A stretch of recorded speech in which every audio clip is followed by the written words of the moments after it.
Hi, I'm Christopher Walker with Closely Observed English. In this quick video, I want to tell you about one of my favourite words in the English language, but I'm not going to tell you yet. You've got to watch to find out. Now, to make this word, we need to know about an affix. Now, an affix is something that you can stick to the end or beginning of a word to make a new word. Now, this affix is a really useful one. It's the EN affix. I'll give you a few examples. Let's say that you've printed a document on A4 paper, but you want to make it into a poster. What do you do with the photocopying machine?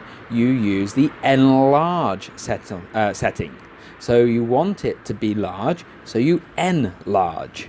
So the N means make this thing happen. I like to go to the gym. Why? Because I want more strength in my muscles. How do I do that? Well, through exercise I can strengthen my muscles. So we put EN at the end of strength to make that thing happen. We make strength happen. So that brings me closer to my favourite word. Well, not my favourite, but it's a really cool word. Let's say that something is a little bit too dark. You want it to be a bit more light. What can you do? Well, you can lighten that thing. Maybe you have a colour like, I don't know, a red. You're painting and you've used too much crimson. You want something a little bit lighter. So you can lighten that crimson by adding a bit of white. But what if it's not a colour that you think is too dark, but people's minds, their minds are too dark. You need to lighten their minds. What can you do? You can do the EN affix again, but this time at the start of the word. So you enlighten somebody. You enlighten their minds. And this is the word that I really like. I love this word, enlighten. I like its meaning because I like anything that's positive like this.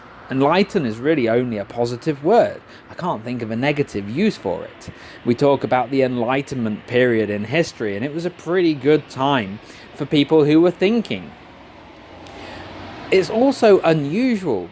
I can't think of any other word where you use the same affix twice, once at the start of the word and once at the end. But maybe I just haven't thought about it enough.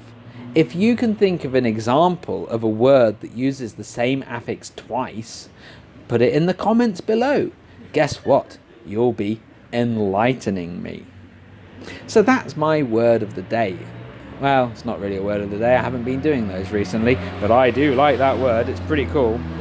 If you liked this video, if you found it enlightening, please think about liking the video and subscribing.